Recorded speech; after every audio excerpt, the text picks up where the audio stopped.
And it's a very interesting formula because of what's not in there. What's not in there? What parameter is not in there, Mikhail? The physical probability. Yeah, P, the probability that the stock price goes up or down. That seems wrong, doesn't it? Shouldn't P be in there? I mean, after all, if there's a really high probability that you're going to be in the money, that's going to make the option worth more than if you're not in the money. So why isn't P in there? Yeah. Because this volatility is captured by U and D. Exactly. U and D are essentially proxying for P. The question is how. So I want to get to that. Let me show you. First, before I do that, it turns out that there is a kind of a probability going on here, right? And let me show you what that probability is. So here's the formula. And if I plug in for the various different parameters, this is what it looks like. It turns out that this looks a lot like a discounted expected value. In fact, if I look at this particular quantity and I simply call that a probability, P star, where I define P star as that object, then in fact this looks exactly like the expected value of tomorrow's option payoff discounted at the risk-free rate, where my expectation, you notice there's a little asterisk here, the expectation is not with respect to the physical probability P, but it's with respect to a weird pseudo probability that I just defined out of the air. Now, is this really a probability? Is P star really a probability? Well, first of all, you have to make sure that it's always between 0 and 1. And in fact, if you notice, this being between 0 and 1 is tantamount to saying that U has to be greater than 1 plus R, which has to be greater than D. And that makes economic sense, right? Because 1 plus R is the risk-free rate.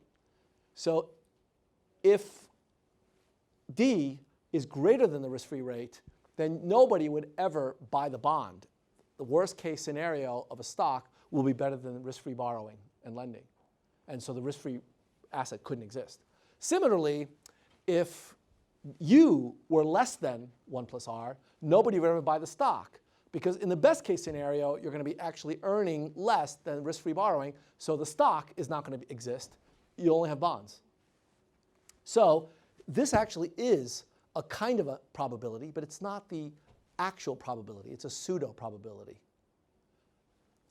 But now I want to explain to you something that we never talked about in introductory finance because it was a little bit too advanced. I want to explain exactly how the U and the D are embedding P into this expression. And to do that, I have to describe to you how we generally think about pricing risky assets. You already know that you have to come up with the appropriate cost of capital in order to discount a risky cash flow, right? The typical thing that you're taught in introductory finance is if a cash flow is risky, take the expected value and discount it by the adjusted cost of capital, risk-adjusted cost of capital. That's what the whole CAPM framework was all about, figuring out how to make that risk adjustment. So without going into that detail, let me just start by saying that if we follow that logic, then the stock is going to be priced that way. S0, today's stock price, is, by definition, going to be tomorrow's stock price, expected value of that discounted at the appropriate cost of capital.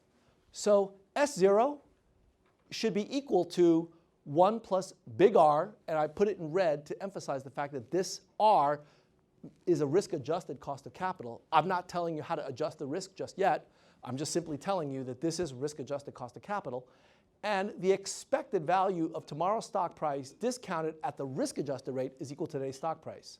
Well, note that when you calculate the expected value of tomorrow's stock price, that is using the physical probabilities.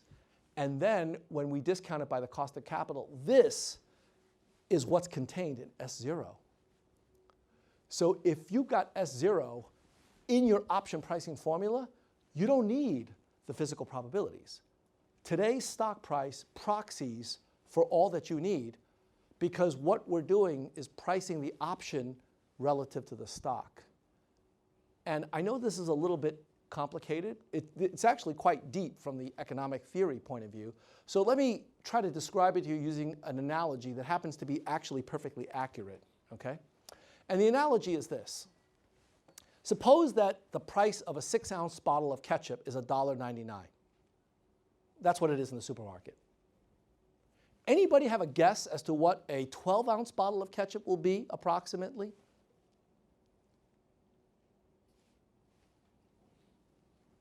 Anybody? What do you think?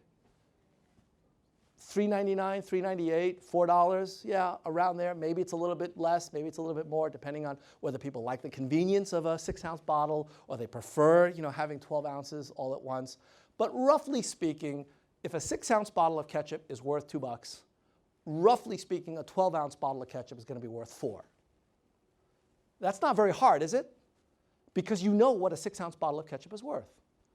Okay, now explain to me why a 6-ounce bottle of ketchup should be worth $2. Well, that's hard. I don't really know how to give you logic for that. That's determined by supply and demand. How much people like ketchup, how much people are worried about the sugar and chemicals in ketchup, who knows? It varies. Pricing an asset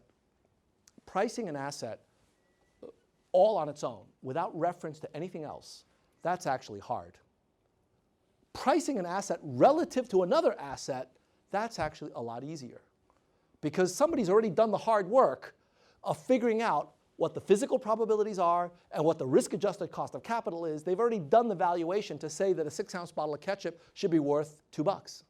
So now, once you know that it's worth $2, I can tell you what an 18-ounce bottle is, or a 24-ounce bottle. I can tell you all sorts of things that are derived from that 6-ounce bottle.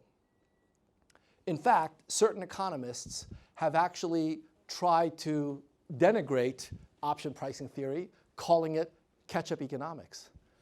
That's actually a term that I think it was Larry Summers who popularized that. And on the one hand, it does seem like there's a point to it because it is easier. It's absolutely easier.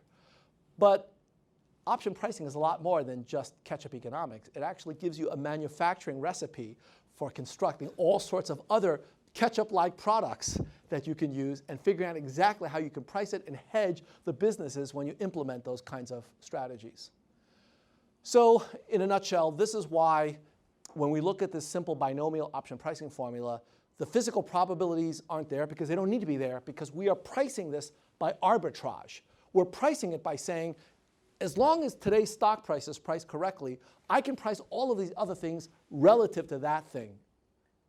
So as long as I know what the price of that thing is, I can tell you very accurately what the option is because I can construct what is equivalent to an arbitrage. So in this case, if a 12-ounce bottle of ketchup costs $20, you probably know what to do, right? You know the trade to do. You're going to buy up all the 6-ounce bottles, pour them into 12-ounce bottles, and sell them for $10, undercut the price, and make a lot of money. So why am I telling you all this? Well, so first let me mention that you can take that binomial pricing model and then extend it to multiple periods, and then ultimately it'll turn into what we know and love as the Black-Scholes formula.